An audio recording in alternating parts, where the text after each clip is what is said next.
L'élection du 22 novembre 2020 au Burkina Faso, l'ordre de passage des candidats dans les médias publics est désormais connu. Le tirage au sort s'est fait hier 28 octobre 2020 par le Conseil supérieur de la communication. Images et commentaires dans quelques instants. Et puis des volontaires pour la défense de la patrie accusés par des organisations de défense des droits humains de commettre des exactions. Les VDP s'adonnent, disent-ils, à une stigmatisation communautaire sans précédent. Bonjour, bienvenue à ce journal. La course pour Kosiam sera officiellement lancée le 31 octobre 2020. À cet effet, les médias publics doivent recevoir chaque prétendant afin qu'il présente son programme et ses ambitions au peuple. Le Conseil supérieur de la communication CSC, pour éviter tout amalgame, a procédé à un tirage au sort pour déterminer l'ordre de passage de ces derniers dans les médias désignés. Ce tirage s'est fait à travers un logiciel et en présence des représentants des candidats et formations politiques. Sanata Seri. Le présent tirage au sort par voie électronique vise à déterminer l'ordre de passage des candidats et partis politiques à la présidentielle et aux législatives dans les médias publics. À travers cette initiative, le CSC entend équilibrer les chances des candidats en termes de communication sur ces médias pendant ces 21 jours de campagne électorale. Le tirage au sort, c'est dans la perspective des émissions qui vont être réalisées sur les antennes de la RTB radio et de la RTB télévision, et ainsi que dans les pages de Sidoya. Ce sont des espaces qui sont dégagés pour les partis, les candidats en compétition pour ces élections. Ces espaces vont être occupés gratuitement et le CSC fait ce tirage-là pour déterminer qui passe quel jour, à quelle heure, d'abord pour les enregistrements, pour la réalisation des messages et deuxièmement pour la diffusion sur les antennes de la radio et de la télévision nationale et aussi dans les pages de Sidoya. Bien avant le tirage au sort, les différents tests et dispositifs réglementaires du CSC pour l'encadrement de la couverture médiatique ont été présentés aux acteurs. Et ces derniers se disent satisfaits de la méthode utilisée par le CSC. Je dirais satisfait de ce processus qui, en tout cas, vraisemblablement, s'est très bien déroulé. En présence des huissiers de justice, en présence des autres candidats ou de leurs représentants, et également en présence des partis politiques ou de leurs représentants en liste pour les élections législatives. Nous sommes satisfaits parce que tout a été informatisé, donc il n'y a pas de choix fait à la main. Donc nous disons que c'est bon, puisque devant tout le monde, les machines ont mélangé, ont fait le tirage. C'est vrai qu'on aurait aimé avoir sur place en même temps l'ordre de passage de chaque candidat, mais ça allait être très long. 5 émissions sont prévues pour les candidats à la télévision nationale, 4 à la radio nationale et une page spéciale de campagne réservée pour eux dans les colonnes des éditions Sidoya. L'ordre de passage sera communiqué ultérieurement aux différents partis politiques. Dans cette campagne électorale, il y a le passage des candidats dans les médias, mais il y a aussi l'animation musicale lors des meetings. Des musiques d'artistes burkinabés seront jouées par les candidats lors de ces meetings. Des musiques dont il faut déjà payer le droit d'auteur. Le Congrès pour la démocratie et le progrès CDP et l'Union pour le progrès et le changement UPC se sont acquittés de la redevance de ces droits d'auteur hier 28 octobre. Chacun de ces partis a versé au bureau burkinabé du droit d'auteur BBDA la somme de 5 millions de francs CFA. Mamitria Nakamabou.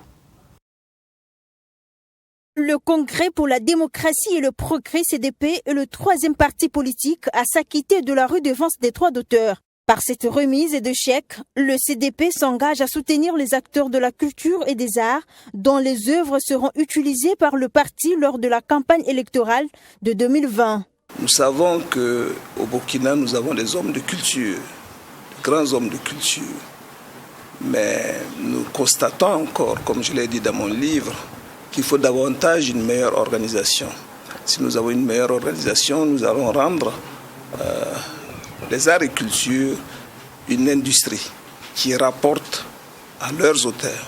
Après le CDP, le Parti du Lion a aussi décidé d'accompagner le Bureau burkinabé de droits d'auteur BBDA dans cette pédagogique. Un chèque de 5 millions de francs CFA a été remis par l'Union pour le progrès et le changement. À travers donc ce geste, l'UPC réaffirme son engagement à faire de la promotion de la culture une priorité. L'UPC aujourd'hui, en venant nous acquitter de ce droit-là, est conscient que nous devons, au-delà des aspects politiques qui nous entourent, être un facteur, être à l'image de toutes ces personnes-là qui contribuent au quotidien pour le rayonnement de notre culture. Nous savons que le rayonnement de notre pays va au-delà de plusieurs aspects. Et quoi de plus normal que la culture pour permettre à notre pays de rayonner à l'international. Ces deux partis ont par ailleurs confié à la presse que la culture occupera une place importante dans leur programme de société une fois élu. Le CDP, tout comme l'UPC, chacun après sa remise de chèque, réparti avec une attestation de paiement. Eux, ils veulent assurer l'ambiance et la bonne humeur tout au long des élections. Les acteurs politiques parodiés ont lancé la 2e édition de Voter pour moi. Ils sont au nombre de 12 comédiens à donner le meilleur d'eux-mêmes pour convaincre les électeurs à cette nouvelle édition. Le spectacle aura lieu le 20 novembre 2020 au Jardin de la musique Rimdoro. L'initiative s'inscrit dans le cadre de la célébration du 10e anniversaire du festival Ouistiti d'Or. On repart avec Mamidriana Kamabou. L'objectif recherché par les organisateurs à travers ce spectacle dénommé « Voter pour moi » est de promouvoir les élections apaisées et la cohésion sociale auprès du public par l'humour. Ces spectacles consisteront à demander aux politiciens humoristes de se mettre dans le cadre d'un pays imaginaire. L'idée, c'est de montrer que pendant nos élections au Sénégal, quand il y a des morts, c'est des morts de rire. Quand il y a des larmes, c'est des larmes de joie. Et nous souhaitons pareil pour le Burkina Faso. Que ces élections soient des élections qu'on va traverser dans la joie, dans le bonheur, et que le Burkina Faso puisse réussir le pari de 2015 et devenir un pays exemple comme il a toujours été en matière d'élections. Nous voulons des élections apaisées. Nous souhaitons que le rire soit la chose la plus partagée entre Burkinabés après ces élections. Au nombre de 12, ces candidats auront chacun 8 minutes pour convaincre les électeurs. Et chaque candidat avec un nom de parti politique hilarant et un slogan battra sa campagne. Ils auront pour mission de parodier les élections du 22 novembre 2020. À la fin de chaque prestation, le public va voter. Chez nous, il n'y a pas d'isoloir. Après les votes, la commission humoristique électorale nationale indépendante qui est là, Génération 2000, vont procéder au dépouillement. Adama Daïko, observateur international des élections, viendra s'assurer que tout se passe bien. Et à la fin, nous allons voter pour le meilleur humoriste, qui aurait apporté le plus de rire dans la salle. Cette 2e édition, Voter pour moi, selon les organisateurs, entre dans le cadre de la célébration du 10e anniversaire du festival Ouistiti d'Or. Des innovations ont été apportées. Il s'agit notamment d'un tirage au sort qui a déterminé l'ordre de passage pour chaque humoriste sur la scène. Lutte contre le terrorisme, 3 OSC accusent les volontaires pour la défense de la patrie d'exactions. Le mouvement burkinabé des droits de l'homme et du peuple MBDHP, l'Organisation démocratique de la jeunesse ODJ et le collectif contre l'impunité et la stigmatisation des communautés CISC dénoncent les agissements des VDP. Pour ces OSC, les VDP s'adonnent à une stigmatisation communautaire sans précédent. Le MBDHP, l'ODJ et le CISC interpellent aussi sur la dégradation des conditions sécuritaires des populations en zone à fort défi. Michael Toukri. Selon les informations du mouvement burkinabé des droits de l'homme et des peuples MBDHP, l'Organisation démocratique de jeunesse ODJ et le collectif contre l'impunité et la stigmatisation des communautés CISC, les volontaires pour la défense de la patrie dans la lutte contre le terrorisme commettent des exactions. Ce sont donc des populations des zones à fort défi sécuritaire qui, en plus de faire face aux groupes armés terroristes, redoutent désormais l'action des volontaires pour la défense de la patrie. Force est de constater que le recrutement et le fonctionnement des VDP n'est pas conforme aux dispositions de la loi et même à l'esprit de la loi. Au moment où tous les discours officiels prônent la cohésion sociale pour parvenir à un retour d'une paix durable dans notre pays, des VDP censé protéger et défendre les populations des villages rament à contre-courant en s'adonnant à une stigmatisation communautaire sans précédent. Dans les régions du nord, du centre-nord, de l'est, de la boucle du Mouhoun, du Sahel, des populations civiles sont descendues des véhicules contrôlés au faciès, humiliés et souvent tués pour leur appartenance ethnique par certains volontaires pour la défense de la patrie qui, pourtant, ont pour mission de protéger les populations. Et ces organisations de la société civile interpellent donc les autorités pour un meilleur encadrement des VDP pour éviter un autre Yirgou au Burkina Faso. Les principaux axes routiers concernés par les contrôles au faciès sont, pour la région de l'Est, l'axe Fada-Kankari, frontière du Niger. Le checkpoint des VDP est à Tangolbou. L'axe Fada-Pama, frontière du Bénin. Le checkpoint des VDP est à Nagaré. L'axe Fada-Komianga, frontière du Togo. Le checkpoint est à Kouaré. Pour la région du Nord, l'axe Waiguia-Titao. 2 checkpoints des VDP entre le barrage de Tougou et Titao. L'axe Waiguia-Tiou, la position des VDP également est à l'entrée. Pour la boucle du Mouhoun, les axes Bomborokui, Barani Sekui Boulé et Bomborokui Ninamou sont également les différents axes qui sont interdits vraiment à tout membre qui appartient à la communauté Peul. Pire, les membres de la milice Dana Amassagou du Mali replient de plus en plus sur le territoire burkinabé et commettent des massacres sans être inquiétés. Le mouvement burkinabé des droits de l'homme et des peuples MBDHP, l'organisation démocratique de jeunesse ODJ et le collectif contre l'impunité et la stigmatisation des communautés cis ont également dénoncé l'application de l'état d'urgence au Burkina Faso. De graves violations de droits de l'homme selon ces conférenciers sont enregistrées dans les régions sous état d'urgence au Burkina Faso. Toujours avec Michael Tougri, on parle une fois de plus de lutte contre le terrorisme. L'usage des engins explosifs improvisés par les terroristes, vous le savez, est récurrent dans les attaques terroristes. Le service de lutte anti-mine des Nations Unies et le secrétariat permanent de la Commission nationale de lutte contre la prolifération des armes légères a jugé donc bon de renforcer les capacités des journalistes et communicateurs sur cette technique des malfaiteurs. Une formation qui a réuni des journalistes de la région du centre et d'autres régions. Un conteneur de fortune, une charge principale, un déclencheur, une batterie et un détonateur, voici les principaux éléments de fabrication des engins explosifs improvisés. C'est une arme à forte potentialité de dégâts, une arme utilisée par les terroristes au Burkina Faso qui a déjà fait plusieurs victimes au sein des forces de défense et de sécurité, mais aussi au sein des populations. Le secrétariat permanent de la Commission nationale de lutte contre la prolifération des armes légères opte pour une sensibilisation sur les risques potentiels des engins explosifs improvisés. Je dirais que nous avons été agréablement surpris de la réponse à notre invitation que les hommes et les femmes des médias nous ont apportée. Nous avons invité une trentaine de médias, que ce soit au niveau de la région du centre ou que ce soit au niveau des régions impactées par le phénomène. Et nous avons vu que les médias qui ont été conviés ont tous répondu à notre appel. Et franchement, au nom de nos partenaires, notamment UNMAS, nous pouvons que vous remercier. Le service de lutte anti-mine des Nations Unies et le secrétariat permanent de la Commission nationale de lutte contre la prolifération des armes légères renforcent les capacités des journalistes et communicateurs de la région du centre et des autres régions du Burkina Faso en proie à des attaques terroristes.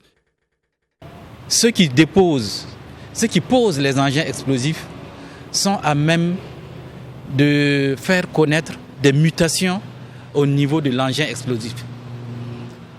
On peut prendre n'importe quel genre d'objet pour transformer en engin explosif improvisé. Nous sommes donc obligés de voir comment mieux sensibiliser nos populations. Et c'est ce que nous appelons aujourd'hui, ce que nous faisons aujourd'hui, c'est l'éducation aux risques liés aux engins explosifs. De 2017 à 2020, au Burkina Faso, les engins explosifs improvisés ont fait plusieurs civils et forces de défense et de sécurité tués, mais aussi occasionné des dégâts matériels importants. Après le Forum national des personnes handicapées, le ministère en charge de l'action sociale, avec l'appui de l'ONG Full for Progress, a organisé une campagne de dépistage de maladies cardiovasculaires au profit de ces personnes. L'objectif est de prévenir ces maladies et prendre en charge ceux dépistés positifs. La campagne de dépistage a concerné 440 personnes et s'est tenue ce 28 octobre 2020. Abdoulrahim Yeye.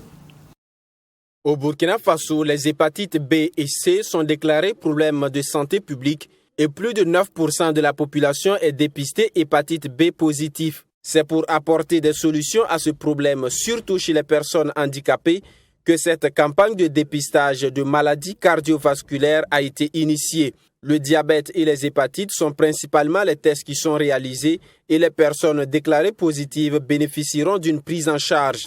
Ces tests, c'est des tests pour effectivement chercher à savoir est-ce que la personne a une glycémie qui est très élevée, est-ce que la tension de la personne est très élevée, est-ce que la personne est porteuse ou non d'hépatite B ou C. Ceux chez qui on ne va rien détecter, on les conseille pour qu'ils puissent rester en bonne santé. Ça, c'est d'abord la première chose. Et la deuxième chose, c'est qu'il faut savoir également qu'il y en a chez qui on peut détecter quelque chose. Et si on détecte bien sûr quelque chose, il y a une prochaine étape aussi qui est prévue pour ces personnes-là. Ces personnes seront adressées à des spécialistes de la question dans leurs localités respectives afin qu'on puisse effectivement les prendre en charge convenablement. Ce sont plus de 400 personnes qui ont été dépistées lors de cette campagne spéciale. Un soulagement pour ces personnes qui estiment être jusque-là confrontées à des difficultés, surtout financières, pour s'offrir ce service. Visite médicale, j'ai trouvé que c'est propre. On nous a dit que ce matin, on va nous contrôler, voir surtout sur la diabète. Voilà, donc on a fait ça, on a trouvé que elle ne nous a pas oubliés et ils veulent qu'on gagne la santé tout le temps pour se débrouiller et s'en sortir aussi dans notre handicap. Souvent, tu vas à l'hôpital pour avoir la place et c'est à ça, c'est pas facile aussi. Donc, on a trouvé que ce matin, nous sommes venus nous faire ça, simple cadeau. Bon, on se trouve cadeau, mais ça nous arrange beaucoup. Notons que cette campagne est réalisée avec l'accompagnement de Full for Progress, une ONG qui œuvre dans le domaine de la santé et de l'humanitaire. Elle souhaite que cette campagne s'inscrive dans la durée et concerne l'ensemble du territoire national afin de prendre en charge ces personnes dites vulnérables.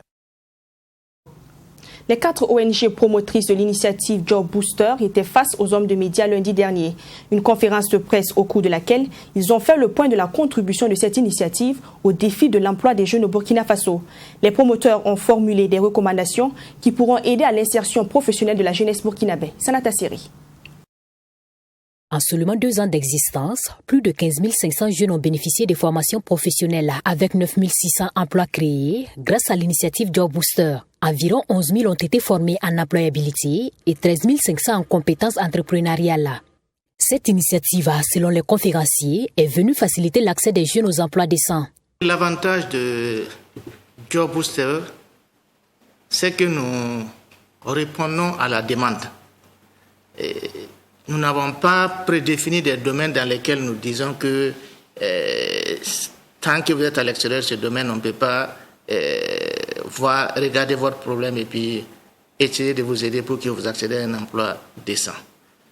Si on avait agi ainsi, vous verrez qu'il y allait avoir encore des exclus et c'est ce que nous avons souhaité éviter.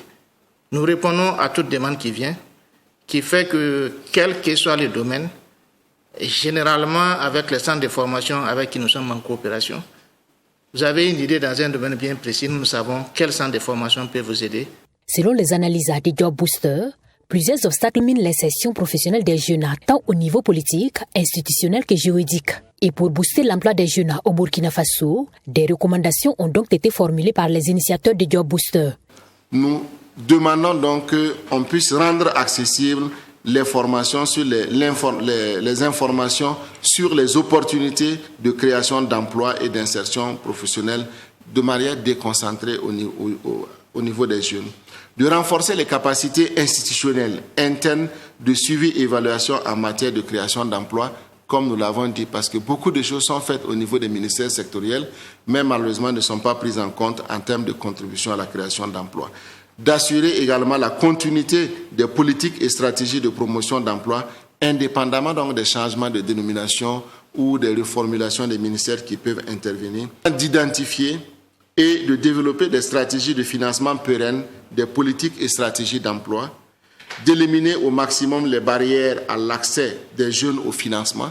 Du reste, Job Booster est convaincu de la capacité du Burkina Faso à surmonter le chômage des jeunes, si toutefois l'État accompagnait les jeunes dans la création d'emplois et dans leur insertion professionnelle. Job Booster est l'initiative de 4 ONG, à savoir l'ONG Credo, l'Association évangélique d'appui au développement AEAD, le secrétariat permanent des organisations non gouvernementales SPONG et l'ONG néerlandaise World and Dad. Le projet est prévu pour s'étendre sur 4 ans. Bourkina Daga, la foire du consommant local, est à sa 3e édition. Elle a ouvert ses portes le 26 octobre dernier au siège du FESPACO. Organisée par Burkina Wamedo, elle a pour objectif de promouvoir et valoriser le Made in Burkina à travers les expositions et ventes. La cérémonie d'ouverture a vu la présence des autorités administratives, religieuses, coutumières et des opérateurs économiques. Raketa Bilgo avec la voix de Sanata Siri. Cette coupure de ruban par le représentant du ministre en charge du commerce marque l'ouverture officielle de la foire du consommant local. Les produits Made in Burkina seront à l'honneur à travers des expositions ventes. Cette 3e édition entre en droite ligne de la directive de l'UEMOA qui a décrété le mois d'octobre comme mois du consommant local. Consommer local est un art patriotique et consommer local, ça va relever le défi. Consommer local, ça va créer de l'emploi. Donc nous disons que consommer local, c'est un art patriotique. De façon ramassée pour répondre à votre question, nous disons qu'à la 3e édition, il y a beaucoup de perspectives. Comme ce que je l'ai dit sur le podium. D'abord, nous avons engagé un cabinet qui nous fait la suivi évaluation pour nous produire un rapport. Et maintenant, à la 3e édition, le fait que nous avons des innovations. Parce que ici, à compter de la 3e journée du Burkina Daga, vous allez avoir la chance d'avoir la projection cinématographique qui est une des innovations de notre 3e édition. Nous allons reproduire, ou en tout cas, les films Yaba, que nous avons la nostalgie de consommer. Il y a beaucoup de films, les 3 hommes, un village, 3 femmes, un village, ainsi par là. Il n'y a pas quelqu'un auparavant qui ne descendait pas très tôt à partir de 19h30 ou 20h pour suivre peut-être 3 femmes, un village avec Irazo Ouedraogo. Initiative saluée par le représentant du ministre en charge du commerce, parrain de cet événement qui a d'ailleurs apprécié le savoir-faire local à travers cette visite de stand. La 3e édition de la foire du consommant local, c'est aussi des espaces de réflexion pour analyser la problématique de la qualité des produits locaux. Comme le dit le ministre dans son discours, le capitaine du consommant local a bien dit « produisons ce que nous consommons ». Si nous produisons ce que nous consommons, nous allons accroître l'industrialisation de notre pays. Parce que nous allons sauvegarder les matières premières, créer des emplois et permettre à beaucoup d'industries de s'installer et un pays industrialisé pour pouvoir se développer. L'État a fait sa part, c'est à nous les hommes d'affaires aussi d'accompagner l'État dans l'absorption du chômage en créant des industries avec des matières premières quand même préservées, produites par nos mains et des matières premières saines, sans bio, sans OGM. Donc c'est une très belle initiative et ça vient de la jeunesse et nous nous encourageons. Il est à sa 3e édition. C'est de telles initiatives que nous devons encourager. Placé sous le thème process, innovation et transfert technologique, quelle stratégie nationale pour intégrer les chaînes des valeurs régionales? Bourkina Daga comptera environ 200 exposants.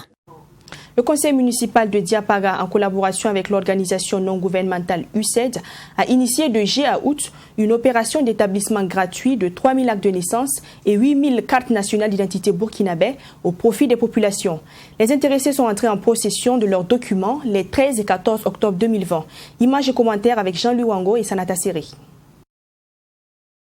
Plus de 10 000 personnes ont pu bénéficier des documents d'identification dans la commune de Diapaga grâce à cette opération gratuite d'établissement des CNB et d'actes de naissance. Une opération qui a permis aux habitants de cette commune située à l'est du pays de posséder ces documents combien importants dans ce contexte marqué par l'insécurité. Et le maire de la commune se dit satisfait du déroulement de l'opération.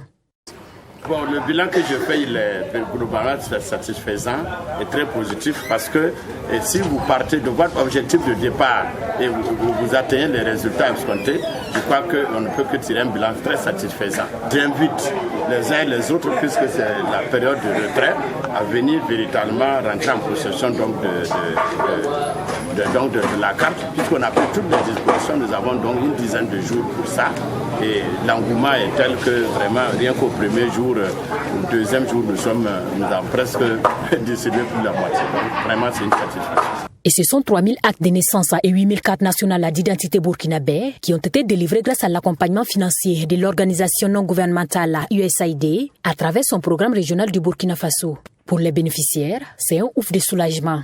Ces documents d'identification vont les permettre de circuler librement et en toute quiétude. Dernier acte des activités commémoratives du 3e anniversaire du décès du docteur Bernard Lédéa Ouédraogo. Le comité d'organisation de ces journées a tenu la toute dernière activité d'hommage à celui-là qui s'est donné tout au long de sa vie pour l'épanouissement du monde paysan ce 26 octobre. Il s'agissait de la cérémonie de prière et du dépôt de gerbes de fleurs sur la tombe du défunt. Maxime Joël Bambara. C'est le dernier acte fort de la commémoration de l'an 3 du décès du docteur Bernard Lédéa Ouédraogo. Le dépôt de gerbes de fleurs sur sa tombe à son domicile à Gourcy. Occasion pour les membres de la famille, parents, amis et connaissances de s'incliner une fois de plus sur la tombe du fondateur du groupement NAM, décédé le 25 octobre 2017. Le groupement NAM, l'une des plus importantes organisations paysannes de l'Afrique de l'Ouest, se distingue par sa philosophie, ses principes et ses méthodes. Pour la petite histoire, moi j'ai participé une fois à une réunion à Baltimore. Et c'est lui qu'on a fait intervenir depuis Waïguya pour nous parler du changement de mentalité.